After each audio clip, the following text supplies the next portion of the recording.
नमस्कार. जालना जिल्हा आणि परिसरातील प्रत्येक महत्त्वाच्या घडामोडी, ताज्या बातम्या आणि जनतेच्या प्रश्नांना वाचा फोडणारे जालना जनता सेवा न्यूजमध्ये आपलं स्वागत आहे.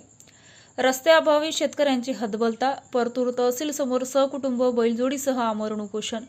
तहसीलदारांचे 2 महिन्यापूर्वीचे आदेशही हवेत, पेरणीच्या तोंडावर शेतात जाण्यासाठी रस्ता खुला करण्याची मागणी.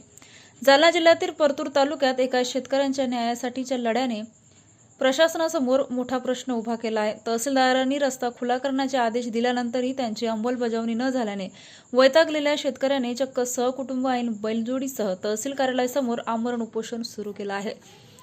पेरणीचे दिवस सुरू असतानाही शेतात जाण्यासाठी रस्ता नसल्याने शेतकऱ्यांवर उपासमारीची वेळ आल्याचा आरोप करण्यात येत आहे. परतूर तालुक्यातील मौजे कोरेगाव येथील शेतकरी नितीन मारुती शिंदे यांची गट क्रमांक 212 आणि 213 मध्ये सुमारे 6 एकर शेती आहे. मात्र या शेतात जाण्यासाठी आवश्यक असलेला रस्ता अनेक दिवसापासून बंद असल्याने त्यांना शेतीची कामे करता येत नाहीत. या प्रकरणाची दखल घेत परतूरच्या तहसीलदारांनी 27 एप्रिल 2026 रोजी संबंधित रस्ता खुला करून देण्याचे आदेश दिले होते. मात्र 2 महिन्याहून अधिक कालावधी उलटूनही मंडळ अधिकारी आणि तलाठी यांनी आदेशाची अंमलबजावणी केली नसल्याचा आरोप शिंदे यांनी केला आहे. सध्या खरीप हंगामातील पेरणीचा महत्त्वाचा कालावधी असून रस्त्याअभावी शेतात जाता येत नसल्याने पेरणी रखडली आहे.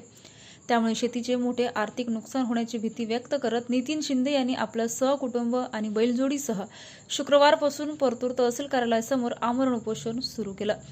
दरम्यान या आंदोलनाची दखल घेत उपविभागीय अधिकारी पद्माकर गायकवाड यांनी उपोषणकर्त्याची भेट घेतली. शेतकऱ्यांचा रस्त्याचा प्रश्न तातडीने निकाली काढण्यासाठी आवश्यक ती कारवाई केली जाईल अशी ग्वाही त्यांनी दिली आहे. मात्र प्रशासनाकडून प्रत्यक्षात रस्ता खुला होईपर्यंत उपोषण सुरूच ठेवण्याचा निर्धार शेतकरी नितीन शिंदे यांनी व्यक्त केला आहे. आता प्रशासन किती वेगाने कारवाई करते आणि शेतकऱ्याला न्याय मिळतो का याकडे परिसरातील शेतकऱ्यांचे लक्ष लागले आहे. अशाच विश्वासार्ह बातम्यांसाठी आमच्या चॅनलला आता सबस्क्राईब करा. इंस्टाग्राम आणि फेसबुकवर फॉलो करायला विसरू नका.